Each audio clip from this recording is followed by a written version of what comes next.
Nice. So we joined today to talk about how to deal with uncertainty and how to help our teams to survive the times of uncertainty. Like we are in those times for about, I don't know, more than 2 years, coming to the 3 years, and it's taken rather long time, but we're still not getting used to it.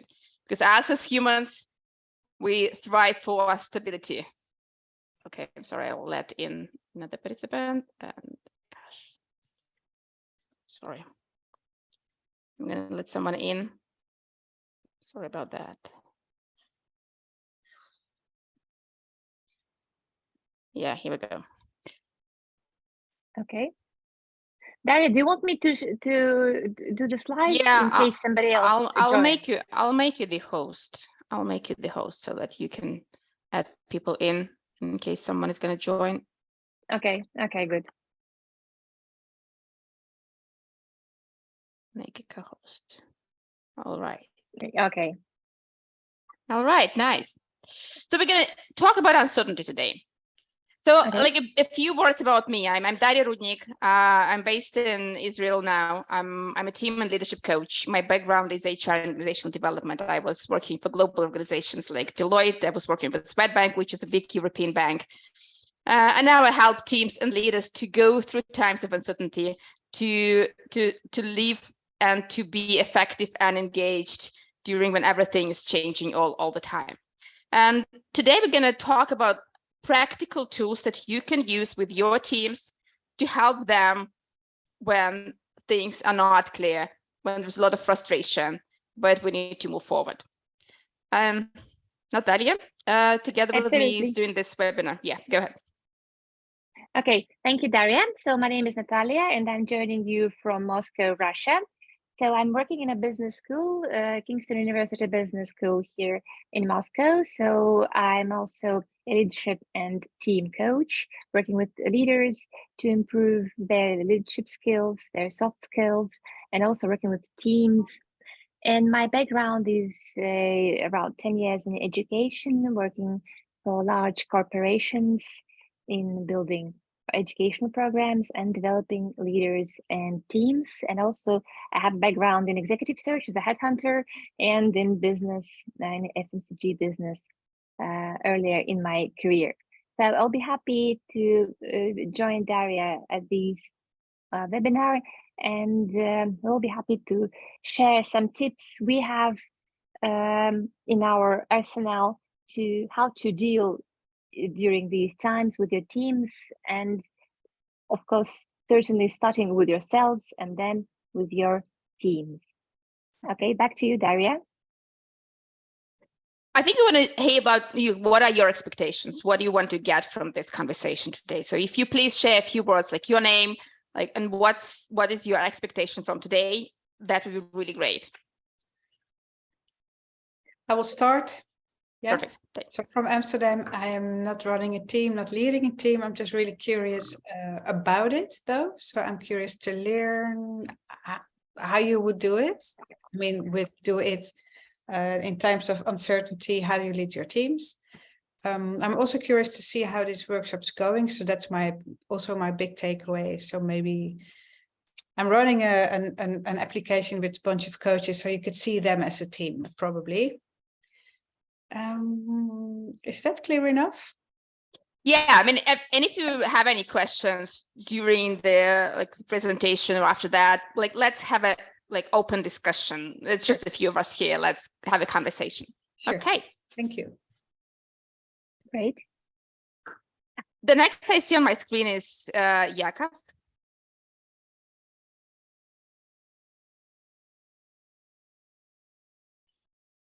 So we can't hear you. Mm-hmm. Yeah. Sorry. Yakov? I'm not a team leader, but the uncertainty is general environment. So how to cope with it is some idea would be useful. Thank you. Mm-hmm. Okay, thanks. And again, if you have any questions, just jump ahead. Okay.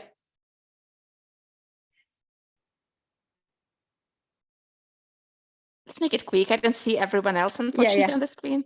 So I see Natalia. Yeah, hello everyone. I'm Natalia, I'm team coach and OKR coach, and I work every day with a team from different companies who are struggled with the OKRs, especially in time of uncertainty. So thank you very much, Daria and Natalia, that you can share some tips and tricks today. If you can share Okay, some of your thank you. knowledge, that would be also really helpful. Yeah. Yeah, Okay. thank you. I will pass to maybe Angeline. Hi everyone, I'm Angeline. I'm also not leading a team yet, but I'm looking for leadership role, and yeah, we're just like very curious to how I would deal with it in the future. Thank you for hosting this. Thank Thank you. you. Do you want to pass the word to someone else who was not speaking yet? Konstantin? Okay, hello everyone. I am team lead of product software development team, and also I'm solution engineer, and also I'm QA engineer and DevOps engineer. So yeah, a lot of roles. I am working with uncertainty as a main issue in software development, and my goal is to switch from uncertainty to list of requirements for product and make sure they are implemented in best possible way within given resources. So it will be great to know something new about managing uncertainty in team. Thank you. Thank you so much. Great. Great. Thank you. Ready So to go we forward? seem I didn't track who already introduced his or herself. So please, who didn't speak yet, please come. I guess it's me. I'm not sure. I don't know if there's Yes. someone else. So Yeah. hi. I facilitate a certain type of dialogues. We call it holistic dialogues. So uncertainty in those type of dialogues is, in a way, a requirement rather than something to run away from. It's like, so yeah, I'm curious about how other people harness that. So yeah, that's why I'm here. Okay, thank you. Great. Let's move on. Let's move on. Absolutely. So I think we will start with this concept of bunny world. Please put any sign in the chat if you are familiar with this concept of bunny world, because we would, so Natalia seems to know it. What about the others? Have you ever came across this? So it used to be VUCA world. Now it's another type of acronym that becomes more popular, which is called bunny world. So then let me introduce this to you just in a couple of minutes. So during these turbulent times, the researchers seem to say that we live in a bunny world. What does it stand for? So B stands for brittle. So when we say it's brittle, it means that it can crash at any moment. So imagine a cup, which is like firm cup, and you think it's going to last, to serve you for quite a long time, but it can crash anytime. So you open your dishwasher and there is no cup anymore, and you don't know how it happens. So any catastrophe like in the world can happen any times. Imagine the COVID world, then this time of world economic recession. So the world is so interconnected. So living in different parts of the world now means a fragility in any country, with any group of people, or with any type of activities can cause effects in other place, or even all around the world, which happened during the pandemic, and now the economic recession, which everybody's talking about. So this condition of fragility also impacts the security of enterprises, the risk of bankruptcy. And so anyway, it really transforms how the market behaves. Again, this also impacts our workplaces. So our jobs are no more secure. Things happen every day. And so everything shows that the world is highly fragile. It can, virus can certainly happen, or any market failure. So we cannot say that we can anyhow influence this. Although something seems strong and solid, and we believe that the interest rates would be low, and we will be able to pay for our houses, for the loans that we take, but the other day everything really changes. So and we cannot get prepared for this. We cannot have a cushion, or we cannot have any second way out of the situation, because it is unpredictable and it's really, really brittle, and we cannot, we don't know how to handle it. Then comes the A for anxiety. So actually, so at least in the 21st century, everyone has started to feel this disease of anxiety. So this involves fear of what could happen or go wrong regardless what we do. So something is brittle, then we get anxious about it, and we are also all overstressed. Our teams are stressed, our organizations are anxious. Have you ever noticed that we are constantly opening our phones and scrolling over the news? What else is going to happen? What more bad news are coming? So anxiety goes to stress, and anxiety actually is not only in the people's lives, it is also in the business lives. So the world is changing so rapidly that businesses don't have even time to overthink their strategies, and they need to make their decisions quickly. And sometimes quick decisions do not equal to good decisions, and more anxiety comes and more brittleness comes, and it's like a vicious circle, you know.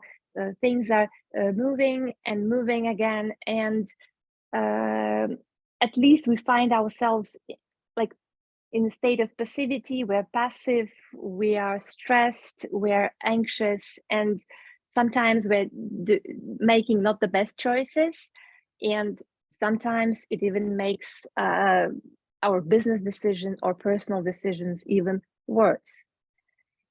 So both brittle and anxious happenings in the modern world bring us to non-linear. It means that previously, when we said there is point A and there is point B, we just can cross the line and we are there, like linear movement. It's not here in this world anymore. Since the world is unpredictable, we don't know what is going on. We cannot even predict our way, how many like detours or dead ends would be there on the way, both in the personal life and in the businesses that we are running or working. So unfortunately, we cannot predict again what is going to happen. We cannot predict the outcomes of our decisions made being anxious under stress, and we're stressed because of the brittleness of the world. And again, another layer of the vicious circle is happening. And the last letter in this acronym stands for incomprehensible. That means it is difficult to understand. We cannot understand what is happening. We cannot understand why politicians take these or that decisions, why the economics works this way, although we were taught in our colleges or universities that everything works quite the opposite way. We don't know what is going to happen, so we cannot understand. We don't have, you know, the solid soil under our feet. We cannot understand what is going on. Again, more stress is coming. We are trying to understand how did this happen, where we can find the cushion to to put it that for the next time that these disaster would not happen, but it is not really possible. We're trying to find more data. We're trying to find, to search for more information, for more news. And again, this brings another layer to this vicious circle of anxiety, brittleness, non-linear decision, and so on. So the world, it is as is. So no more stable world. No, we cannot find stability anywhere, and we have to live in this state of bunny world. So why we're paying this so much attention at the beginning of our webinar to this topic, that we have to understand that this is the world that we will be living in, and we have to find how to how to improve, how to be another kind of person, or how to build a team that can live with this bunny world, because this is something that will be with us, with our lives, with our personal lives, with our economic lives, with our business lives during next years, or maybe 10 years, or I believe in what the research says is going to last now forever. So can we go to the next slide, please? So what the research say is that we need to find our coping strategy with the bunny world. And what the research says, that if something is brittle, if something can be crushed like in a minute, we need capacity and resilience. We have to be resilient. We have to find our ways how to cope with it. And we will talk about the resilience strategies in a minute. If we feel anxious, we need more empathy and we need more mindfulness. All those mindfulness techniques should be with you, and will be you should be practicing them on a daily basis. If something is non-linear, you don't understand how to get from point A to point B, you have to be adaptive. Okay, so there's the dead end, cross the other road and be there. So adaptivity, resilience, empathy, mindfulness. And again, if you cannot understand something, it really demands your intuition. Brains are good, logic as well, but intuition is again something that helps us to cope with this bunny world. Okay, so resilience is the first thing that we need to build to cope with this bunny world, both as individuals and team leaders or team members. And resilience starts with trust. So most of today's workshop, we would like to devote to the topic of trust. So why trust is an essential component of resilience? Because it's the part of the social capital that help us all as people, as individuals, as teams, to recover from most traumas, from most shocks that bunny world brings to us every day. If we trust people, if we trust ourselves, if we trust our teams, our managers, our families, then we are most likely to persist with these difficult tasks or with difficult situations that come to you every day, to all of us every day.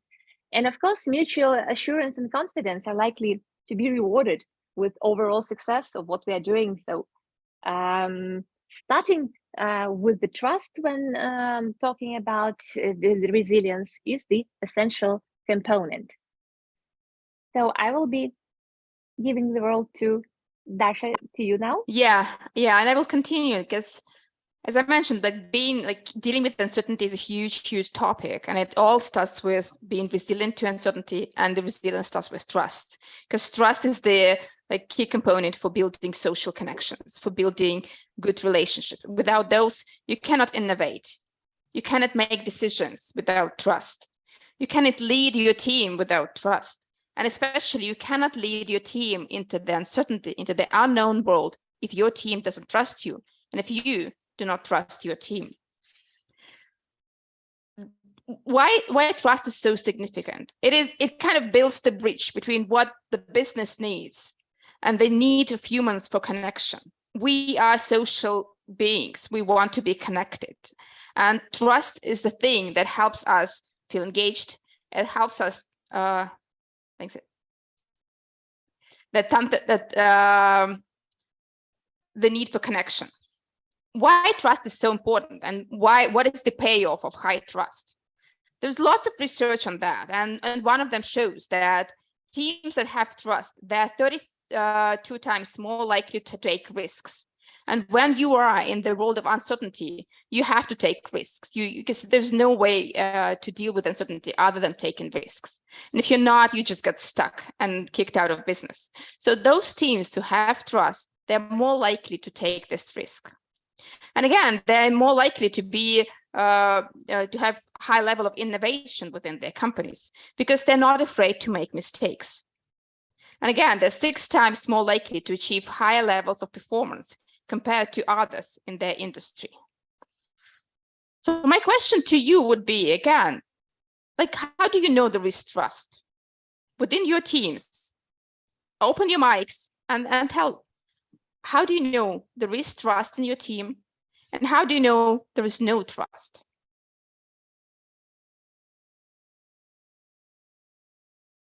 Would really like to hear voices. Yeah, okay. I will start with about trust. If you trust yourself and you know you're a trustworthy person, there's trust. If you don't have inner trust, you will never trust your team. Well, thanks for saying that. Yeah, we'll talk about that. That's exactly like coming to our next slide. Perfect. Okay, what else? What are the signs of what are the signs that there is no trust? So people work together, they come every day to the office, or you work virtually, you talk to people, you have something to do, but how do you know there is no trust? What are the signs? Or maybe, how do you know there is trust? Okay, or there is trust. That seems more easy to know. Okay, how do you know? You feel it. Okay. What So else? here comes your intuition, right? Okay. I think that, yeah, you can call that intuition, but if you feel uncomfortable with a person, it's because you don't trust them. Mm-hmm. Mm-hmm. That's my humble experience anyway. Okay. Oh, yeah, I highly agree with you. Yeah. And also for me, maybe when people don't afraid to be vulnerable Mm-hmm. and to talk directly what they think, what they want. Yeah. Don't find some different words to say the direct same things. Maybe. Yeah. I find it Mm-hmm. difficult to find signs because some people are really good in communicating, looking you in the eye and lying straight to your face. So how do you know that? You feel it. Mm-hmm. Mm-hmm. Mm-hmm. Absolutely. Konstantina, Absolutely. you as a team leader, like if you could share some of your observations, how do you know that you can trust your team? How do you know that your team trusts you? Well, from my experience, everything starts with transparent relationship and transparency in your daily activities. And your fair enough and adequate expectations from your team members and deep and detailed explanation on the start of the project or when you come into a new team, what exactly you're doing, what exactly you are expecting to get as a result. And after some time, there comes trust because of transparency, because everyone in the team could predict your next actions, your behavior, and your decisions. Also, if we are talking about some management position, then you need to demonstrate that you're protecting your team from someone from outside of the team and caring about the interest of the team. Mm-hmm. Who was talking? What? Some people have their cameras off. Is that a lack of trust? What is happening? I couldn't see who was talking, and then I find it more difficult to follow. Yeah, I don't have a camera. Sorry. Okay. Who was it then? This is Konstantin. Okay, thank you. So it's not Thank lack you of so trust, much. it's lack of cameras. Thanks for sharing. And that's exactly, I mean, that's the first one, the examples that Konstantin gave about transparency and clarity and like clear and adequate expectations. And there's some other smaller signs, like exactly the camera, I don't know, tone of voice, the way we're looking at each other. Like when we meet people in person, we see, like we can see each other's eyes. But for now, like I cannot look in your eyes, I can look in the camera. So it also influences the trust, the level of trust that we have here right now. So it's a very, very complex thing, and we'll talk about the complexity of it like in a few minutes. But before that, I really want to show like why proactively working with trust is so important. Why we cannot live it and say, okay, we'll just live it and we'll have trust because that's what people do. They start to trust each other. Well, they don't. Now there's this research made by Edelman Trust Barometer. They made it every year. They measure various aspects of trust in organizations, in NGOs, government, like lots of levels of trust. And what they found out last year is that distrust is the default. So by default, 60% of people, they don't trust what they see, they don't trust other people. So you need to proactively work and build trust within your team to have it. Because otherwise, people fall into the distrust, and it means no transparency, lack of information, like lack of efficiency, and very hard to make decisions. So, and thanks you, Sarah, like you said, it all starts with yourself. It all starts like trust in team starts with trust in self. And there was one lady that we had like a conversation with, and she had an issue with her team. And she was like, she wanted to be a good manager. Like most people want to be good managers. No one wants to be a bad manager, like waking up early in the morning and say, I'm going to be a bad manager today. Like nobody wants that. But like not everybody can do that. And she was not a good manager. She was micromanaging her team all the time because, well, obviously she didn't trust them. And the thing is that she didn't trust herself. She didn't trust herself to be a good manager. She didn't trust herself to build a strong relationship with the team. She didn't trust herself to be a good leader for her team and lead them to great results. So if the leader doesn't have trust in himself, doesn't let it go, well, it's very hard to build trust in the team. So that's the first step. The second step is trust in tasks. How do I trust you to do your job very well? Do I trust Natalia to be my partner in this webinar? Does Natalia trust me to be a good partner in this webinar? Does Konstantin trust his team members to perform their task well, if the instructions are clear, if there is a transparency? And that's the level of trust that most teams, they usually have it at some point. Because we go through long process of interviews to get to the company. We have conversations with team members, HR, team manager, the manager of the team manager, whatsoever. So most often teams trust each other in terms of the work that they're doing. But then comes a challenge. And the next challenge is the trust and conflict of ideas. We tend to avoid conflicts, but without conflicts, we cannot really innovate. Without positive, constructive conflict of ideas, we cannot create anything new. And if there is no trust in conflict, if we don't trust each other to have an open discussion, to say that we disagree or I made a mistake, there'll be no innovation. So that's the next level of trust, conflict of ideas. And then comes another one. It's about the feelings. It's about what Natalia was saying at the beginning. Most of us feel anxiety. Burnout is on the rise. More than half people claim that they feel burned out. It was last year. I don't know what it will be this year, but people experience burnout and they're tired of of recession, of economic goes down, of all those changes and disruptions. But they cannot openly share their feelings. They keep it to themselves. They might be able to share it with their families, with their friends, but when they come to work, they still feel it. They feel this uncertainty. Am I going to be laid off?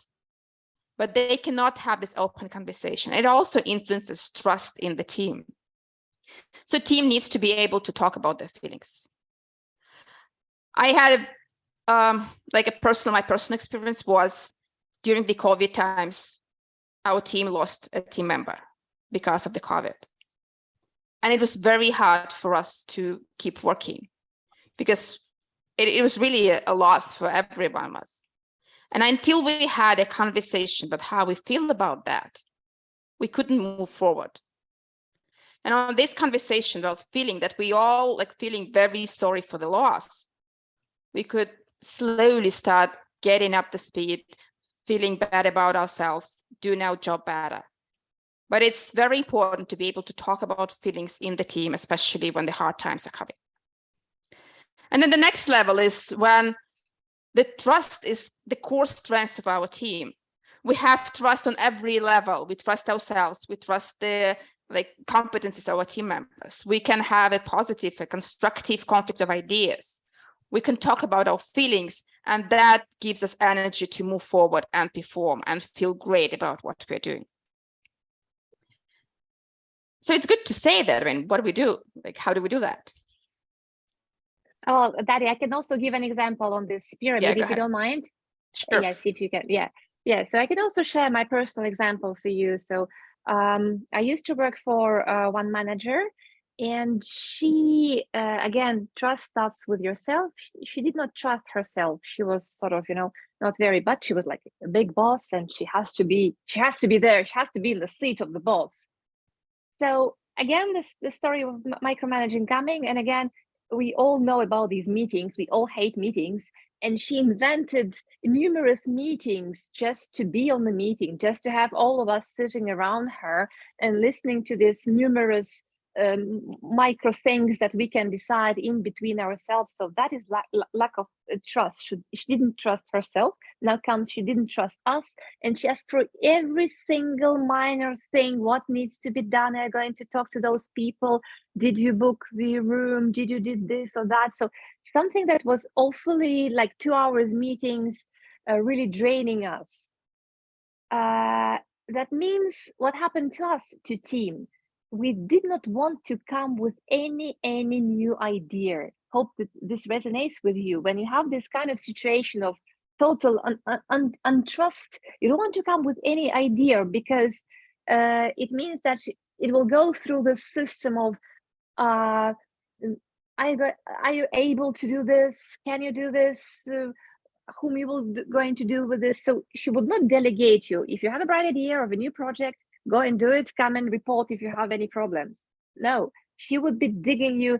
And at some point, we found that we are normally sitting and doing the old things, and nobody brings any fresh ideas.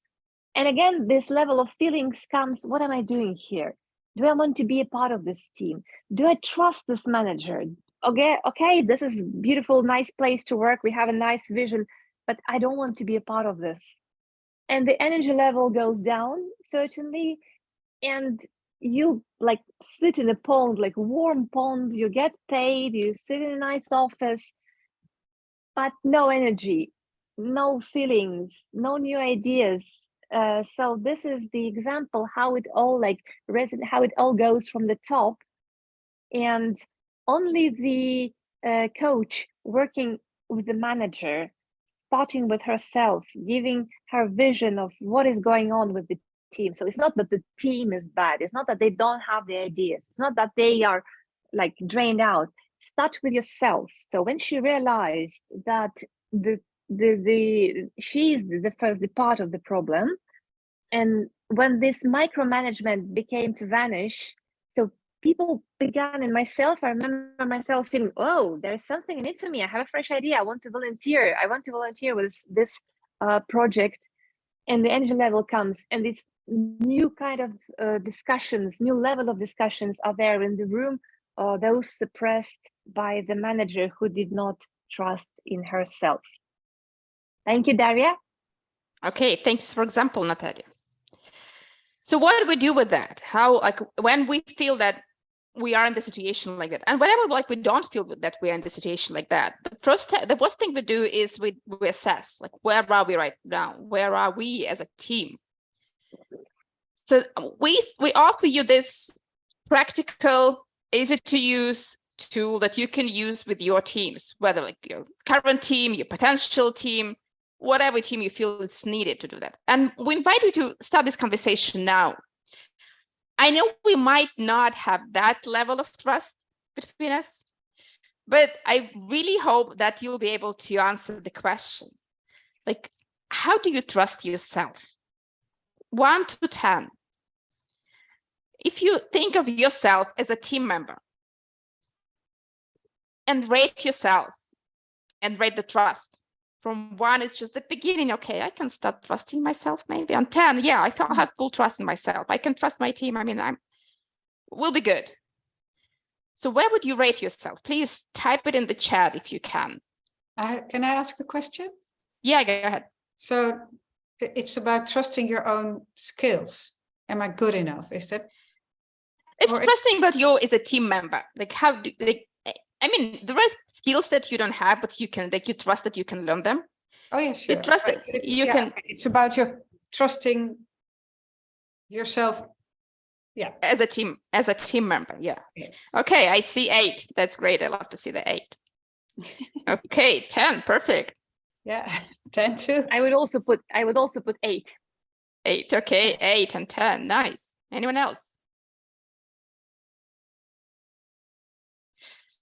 Okay. Okay. If you think that you, okay, 9. Thank you. Okay. Great. Lots of trustworthy people here in the team, in this group. So, okay, that's the first layer. Now, and this layer is usually done individually. If you want, you can share it with the group. If you have that level, like if you feel that you can share it with your team, the team you're working with. But then all of next 4 levels, they are like to discuss in the team. Like task and trust, in trust. Do I trust my colleagues to do what they're supposed to do? No, okay. Do I trust? So each team member can answer that question. Do I trust my colleagues what they're supposed to do? And if not, okay, and no matter what you get, okay. I see 8 and again 8. Well, 8 is not 10. And again, 8 is great. So you can discuss with them, okay, what makes us so good? If it's 8 or 9 or 10, how can we keep it? How can we keep this trust? Because knowing what's good is also very important. We always focus on the bad things. Okay, we need to change this. We have this challenge. We need to like change this. We need to improve that. But understanding what we need to keep is also very important. So yeah, thanks. I see 8 and 7. So if you have like 8, how do you want to keep it? If you have 5 or 6, what do you need to improve? If you have 7, think, okay, what do you want to do with that? Is 7 good enough for you? Does it help you? Like, can you succeed with 7? Or you need more? If not, how do you want to keep this 7? So the next one is kind of tricky one, and I really would like to see your answers. How do you are you ready to challenge your boss's ideas, like within the team? Are you ready to challenge your boss's idea and also like challenge deeply held assumptions? Maybe you are the leader coming to a team that has some assumptions, that has some, I don't know, traditions. Can you question them? Can you ask a question?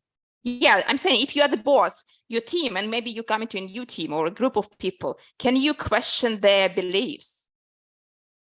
Can you ask a question about their assumptions?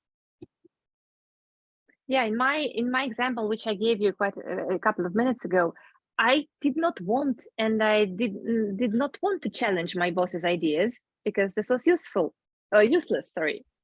So I would, in my previous example, I would say 1. Mm-hmm. So why do you think it was useless? Because she would never change, because she did really have a very deeply held assumptions. And when we start any kind of discussions, for example, we understand that we need a marketing manager for our products. Otherwise, we, like a consultancy, we're not going to succeed anyway. She says, no, only we as consultants can sell our products. Nobody can ever do it better than us. So her deeply held assumption, like what was like 10 years ago or 15 years ago, world has changed. We are living in a bunny world. It's so difficult, so unpredictable. We do really need professionals to do the job. But once she sort of uncertain about herself, uncertain about us, she only says that she wants to know. And the team, as I've said, no energy, no feeling, hiding feelings. Everybody says, oh yeah, okay. And nobody wanted to do any like fruitful discussion, or nobody wants to have the conflict. Everybody was nice and the business was not moving, you know. Is that because you couldn't communicate with her in a way that to make her understand what you say? We live in a bunny world. So yeah. So do you mean that she wasn't listening or something? Yes, she was just not simply listening, because she says that she knows better. She has her experience in this field, and she knows better, and she doesn't want to listen. And it all happens with time. So when you have for the first time, I would say, oh, let me discuss, let me show my points. It happens once, twice, 3 times, 4 times. At some point you say, okay, I was just sitting here and listening. So the motivation goes down. So you don't want to be in the situation when people don't listen to you, that your ideas are not being heard, that nobody supports you. Because when you're fresh in the team, you say, oh yeah, I would have those ideas. And those people are got used to it. It's like a warm pond, they're sitting there. Okay, what do you say, my dear boss? I will do that. And this is like the beginning of the end of the company, when these kind of things are happening. So you were challenging her for maybe 3 or 4 times, and then it didn't Yeah. work. Then you gave up, and then everybody gave up. Everybody gave up earlier. When you're a fresh person in the team, you would be like, starting to do this, but since it's not working and you understand why, okay. Yeah, got it. Thank you. Okay, thanks. So that's about conflict of ideas. Can you challenge your boss's ideas? Well, sometimes you can, sometimes you can't. And it's good I see the high scores, and it would be really, really great if you go to your teams and ask them the same questions that I'm asking you right now and see what they're saying. Maybe anonymously. I mean, I don't know. Again, they might not be willing to share the real answers, or maybe they will. So it's good to check the trust level on your team by having this conversations. So the next one is trust and feelings. Are you ready to openly share your feelings, including doubts, including fears? Can you go to your team and say, I don't know, we'll figure it out, but I don't know, I don't have the answers right now. Again, and it's really, really nice question. What if our answers will be different? For me, it's 9, for team is 1. That's very that's very common thing when the leader has all the very high level of trust. I can do that, but the team cannot. So again, and then we come to the question, what can we collectively do to promote open communication about how we feel? And if the leader has high scores, the leader sits quiet and listens, and the team speaks whatever they have to say. How can they feel better? How can they openly share ideas? How can they have courage to challenge bosses' ideas? Okay, trust and feeling 6, 6, 7. Yeah, as we go high, scores tend to get lower, usually. Okay. So, and the final one is like, do we have the level of trust? Is the level of trust that we have, is it the core strength of our team? Do we really have the level of trust that we want to have, that will help us move forward, innovate, make decisions, face uncertainty with courage and comfort and confidence? And if not, what can we collectively do to make trust our core strength?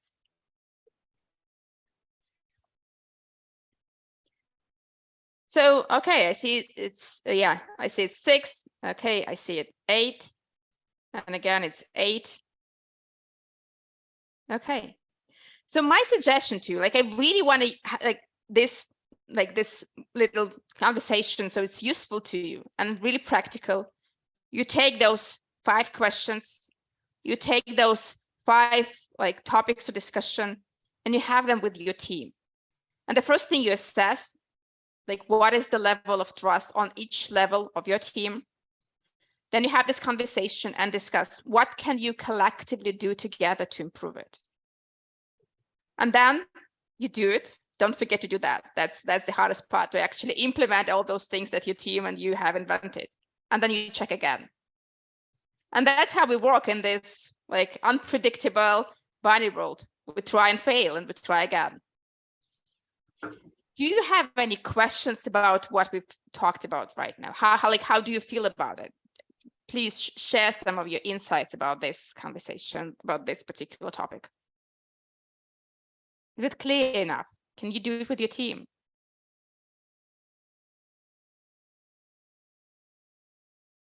I'm not sure.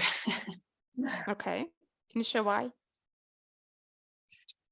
I think that different team members have different characteristics, and they all think and feel differently about trust. And trust is such a big word. So here you have down chunked it to very specific questions and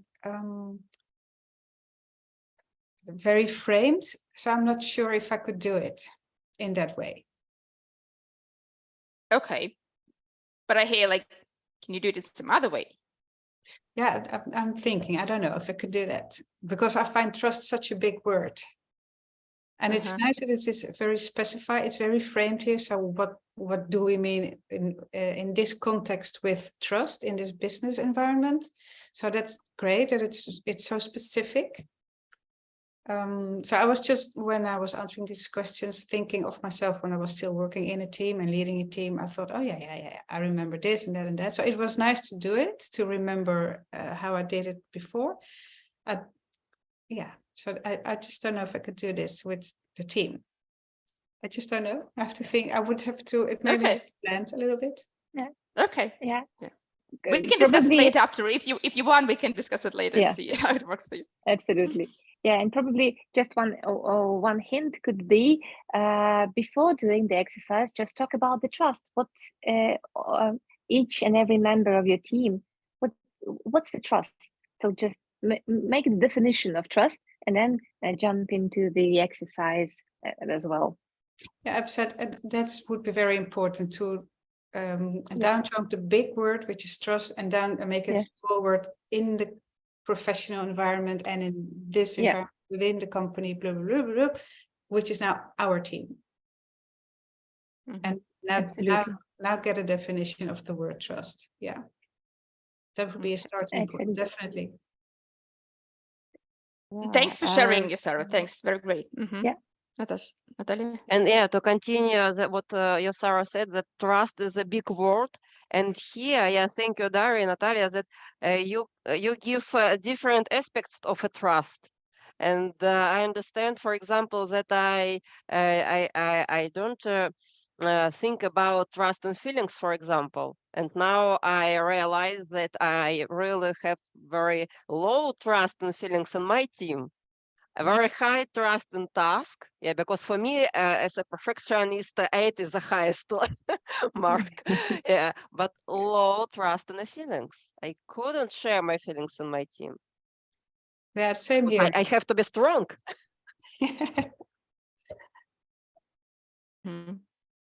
And if you cannot share your feelings with your team, well, think of how your team is feeling. Like, can they share? Yeah. Yeah, I remember myself not sharing anything, just sitting and like, oh, another meeting. So we're not. That's it. That's the end of the business when everybody is sitting like this. But Okay, I hear the comment that Jakov is saying. We speak about personal features to be open or to be closed for some levels. It will work only when everybody is open for every level. If not, not exactly. I mean, if you, there are things. I mean, you don't need to talk about maybe your family issues if you're not ready for that. But you definitely need to talk. I don't know how to do the task. I'm afraid to do this presentation. I'm afraid we'll not make it. I see the risk. That it's also about feelings. So, and in work environment, like I would expect people to be open about how they feel about the task. Oh, I hate this task. I hate this job. I would like to know that. Like, don't tell me about how you feel about your family if you don't want to, but please tell me about how you feel about your job. All right, so we're moving forward. Natalia, back to you. Thank you. So a couple of ideas that work for us, that work for the teams that we've been leading, or we are a part of the team. So just wanted to share with you how we can do it, like how to build this trust in self. So starting with self. First of all, to trust yourself, you need to know yourself well, right? So you need to build your self-awareness. So what kind of personality you are, what are your strengths, what are your weaknesses, how do you play to your strengths? So what kind of personality you are, what part of your personality to show in this or that situation. So just this journey of self-awareness, it's like an endless journey. You come to know any new parts of yourselves. And I've been recently in December in a workshop, and I again was prompted another part of myself, another view of my personality and my interaction with other people. So you just knowing yourself, your self-awareness exercise should be on your own, like on your agenda, on a constant agenda of getting to know yourself well. So who are you as a personality? What are your strengths? What are your competencies? What a kind of person are you?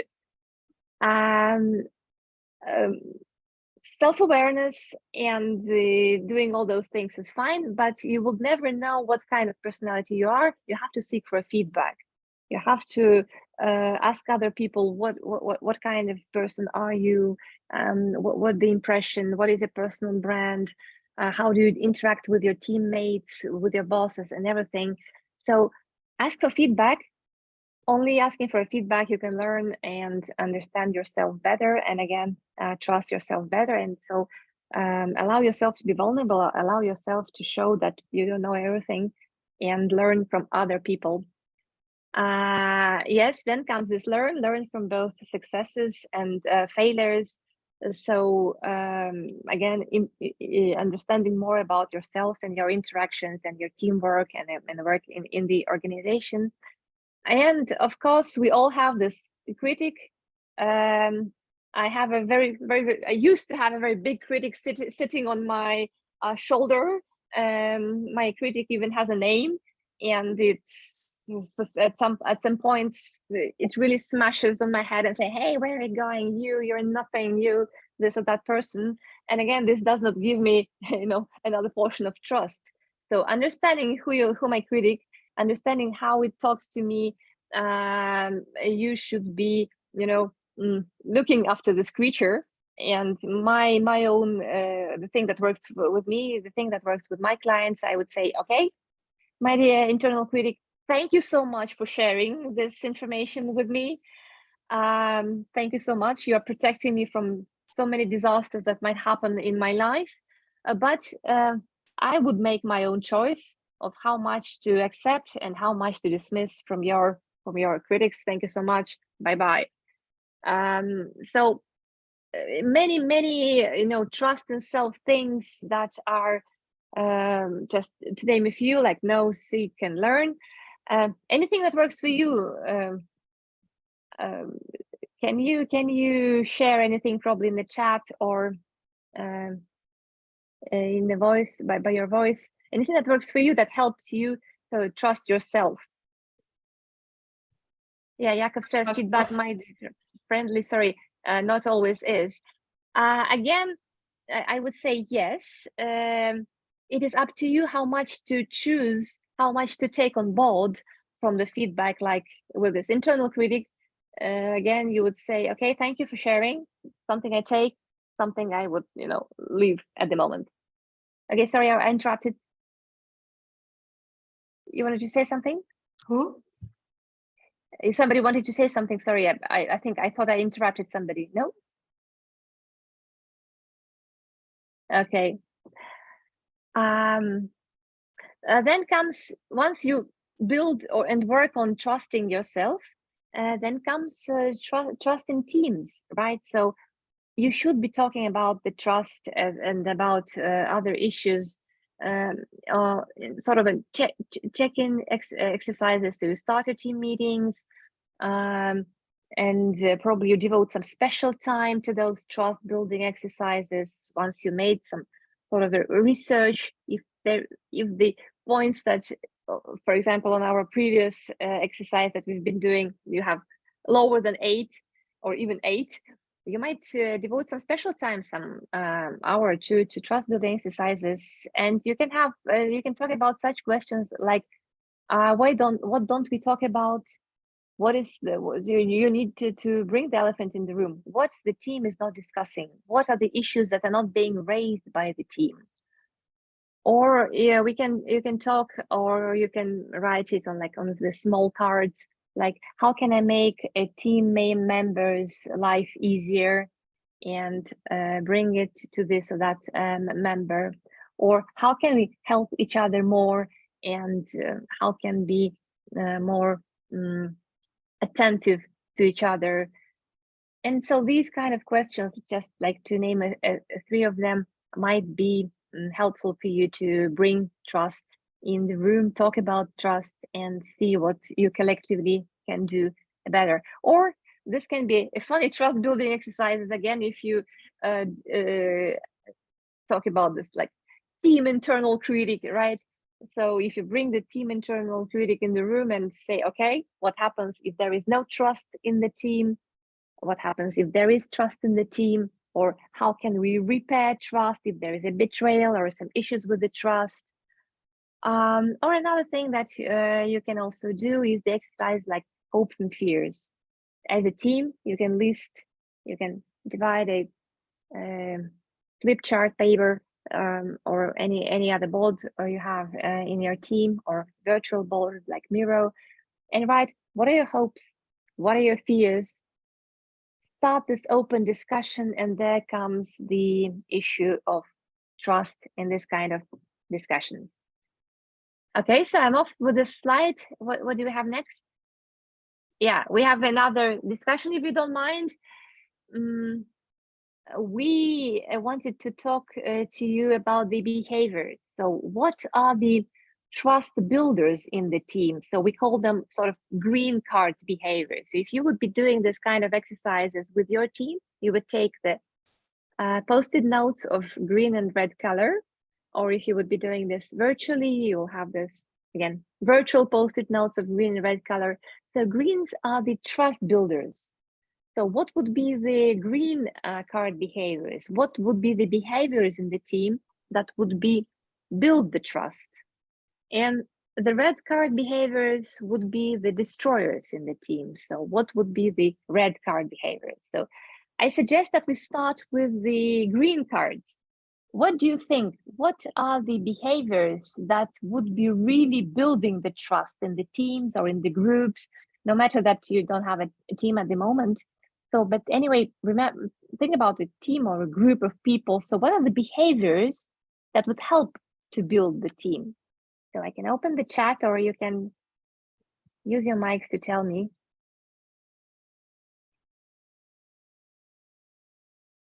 So what are the trust builders? So what are the behaviors that build the trust? What would you list as a trust builders. Okay, supporting each other. Anything else? What do you think? What would be the behaviors that would build trust? I would remind what Konstantin said in the beginning, like about being transparent and clear. These are the trust builders. Like if you are transparent, if you're very clear in your communication, that's a great trust builder. Absolutely. Anything else that comes to your mind? I could Green add card. more trust builders. Mhm. Self-responsibility and for example, doing your daily activities tasks on time or showing red flags right at the point when you see that you are not able to provide result on time. So be transparent about failures. Initiativeness, proposing some enhancements to the processes or alternative solutions if you see them, and discussing in the team. Respectfulness for others' work and others' results. Sharing knowledge with team members. Okay. Thank you so much, Konstantin. We have another also opinion in the chat. So working hard, again, transparency. So I think it's the third time that we have transparency here, which is important. Setting clear goals and actions, having fun. Yeah, great. Yeah, thank you. And get to know each other's, get to know each other behaviors. Yes, so how people do behave in this and that situation. All right, so green card behavior is something that really builds trust. And now let us just for a couple of minutes think on what are the trust destroyers in the team. So what are the red card behaviors that you would put on the board and say, okay, these are the red card behaviors. That means when you do this, or when we all as a team do this, or some team members do this, that means there is lack of trust. There is a trust destroyers. There's the betrayal, there's the problem, there's the conflict. So what do you think? How is it displayed? The trust destroyers, what do you think this would be? So I'm naming one, which is a betrayal. So that something bad is happening. Yeah, so when somebody is not walking your talk, so they're not doing what they're saying, you promise something and you're not doing this. Anything else? What are the least, most important trust destroyers for you? For me, most important trust destroyers are, for example, faking results. I mean that if you get a task and you did simplest possible implementation, which formally does what is described in the task, but in real life it won't work for the product. And you already know that someone else or you will need to rework it. It's not acceptable solution. Then losing time for nothing. And for example, if you get a task for 1 day, you spend 3 days and didn't success, don't have a result, and you didn't ask for help and didn't say nothing to your manager about your stuck. Absolutely. Yeah. Yes. Thank you so much. We have 2 more ideas here. Vague communications and gossip. Yes, I would also support this. Talking behind someone else's back, right? Discussing somebody without this person being present in the room. Again, this all destroys trust in the team as well. Okay, we move on, Daria? Yes, so, and I would like to share what the research says, what the experience, our experience says, sort of what are the indicators, trust within the team and between the team. So as you already mentioned, doing what you say, when you say you will, that means you are a reliable person. Doing it to the best of your ability, yes, also you mentioned this as well. So again, this, you show that you have this positive attitude. So telling me when you make mistakes that affect me, right? So that means you show the integrity. Keeping me informed of what I know, probably of what I don't know. So it must be a mistake here. Giving me honest feedback when I need it. So that's the courage, absolutely. That's the courage from yourself. Supporting me when I'm having difficulties. That's the goodwill from the team members side. Looking after my reputation, watching my back, the loyalty, not talking about, not discussing myself or your boss with a higher boss or whatever. Maintaining confidences that I share with you, the confidence issue, which is very, very big thing of trust. Taking decisions on my behalf when needed, that's the collegiality, and being honest about my other agendas I might have, that's the transparency that you have been also mentioning. So this is what the research shows, and that you already have mentioned most of those ideas, if not all. So moving on. Yeah, We're done here. We're coming to questions. Yes, we're almost on time, and that's all that we have collected for you for this moment. So any ideas, questions, or comments on what we have been talking today?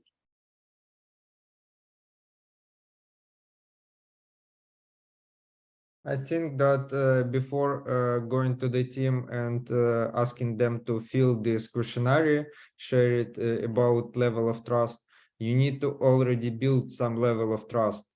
Because if there is a low level of the trust between team members in the team, then they will try to guess what are expected answers to these questions instead of be honest and answer what they feel. Absolutely, yes. Or you would be expecting what point. is, yes, what is the hidden agenda, right? So why are you asking about the trust? What's the hidden agenda? Do you want to fire me? If I say I don't trust you, will you fire me? So yeah, absolutely, very good point. Thank you. And I think the red cards and the green cards might be a help. So you don't talk about trust itself. You talk about what kind of behaviors we want to see in our team, what kind of behavior we don't want to see in our team. And letting the team speak, not the leader speaking, but the team is speaking. That is a slow, gentle way to start communication and start building this trust. Thanks, Konstantin. Okay, we have a question here. I see a question, like, is it possible to have success without trust? What do you mean by success? What is success to you? Yes. Success in the team or what? In the business? Reaching goals. I mean, if your goals do not require teamwork or innovation or decision making, if you need to put a person and he can just nail like work with nails, and it doesn't require him to think or do anything, yeah, it is possible. But if you need people to think, if you need people to innovate, if you need people to collaborate, that's not possible to do without trust. So it depends on what kind of work you're doing. Yes, and I would say probably a short-term win could be, right? So you do win in short term, but you will lose long-term. Or if your business is competitive, if everyone in the team are competing with each other, then there is no need in trust. For example, trading agents do not need to trust each other. They even could not trust each other because they know that other team members will use any possibility to take your resources and take them to their own results. But they're not teams. They're not a team. They're individual contributors, individual like performers. If they need to be a team, there's got to be collaboration. If there's got to be collaboration, there's got to be trust. So, I mean, it depends of what kind of work you're doing. Yeah. Trust and rules. Okay. Yeah. Well, Absolutely. yeah. Thanks, Jacob. It's important to trust in the rules that you have in your team, like so that to follow them. Is there a sort of process based on a method to develop trust? Well, that's kind of it. I mean, you have the assessment, you assess the team, the level of trust, you do some actions, you assess again. You can use the one that we offered right now. If, like Konstantin said, it's too hard for team to jump into this discussion, start with them. It's, I don't know, those red cards or green cards, then do assessment, do the changes, do assessment again. So it's this kind of cycle. Well, again, it's great. I mean, it's really nice to start it on a new team because the team is fresh, new. They'll accept mostly everything you offer them because everything's new. And it's. I mean, I love the team charter. I don't know. I love team charter. When you start working with a team, you start discussing, how do we want to work as a team? How do we build trust? What are the rules we have on our team? What are the green cards that, like, you can discuss lots of things when you start in the team. That's a great opportunity. Don't miss it. Yeah, so we give you this issue with green and red cards. They can be used in any kind of setting. So you start, you just build on the ground rules, use this instrument, which is like, it's a marvelous thing that you can be using in many settings. All right, we're coming to an end. Well, thank you so much for the conversation. Thanks for questions, comments, ideas, disagreements. That's really valuable. Like, before we finish off, like, please share us like a couple of words. How was it for you? What is your main takeaway from today's conversation? Just very briefly, type it in the chat or say it out loud. What is your main takeaway from today? The trust is important. And I was thinking when we were watching the World Cup football, and there was one team, the Dutch team, and that they lost some games because there was no trust in the team. So they were trying to do their own thing. They were not really collaborating, and some other teams. And the teams who were really, really collaborating, they, of course, like won the World Cup football. So it's a nice reminder. Mm-hmm. Thanks. Thank you. Thanks, Sarah. Thank you. Thank you. No success without trust. That's with the trust. Yeah, absolutely. Good subject, fresh formulas, what to discuss. Thank you, Jakov. Mm-hmm. Thank you. Thank you. What about Sharian, you? we didn't hear you. Like, if you can type something or say something, Konstantin. Also, we'll be glad to have your takeaways. My takeaway is the questionnaire with the questions for the team. Thank you. Great. Okay, Great. good. Please Thank use you. it. Thank you so Okay. much for this. Yeah, we'll hope to see you on some of our next webinars. It was great talking to you today. Take care. Thank you very much. Okay, great Thank you so team. much. Thank you. Bye-bye. Bye-bye. Thanks. Bye. Bye.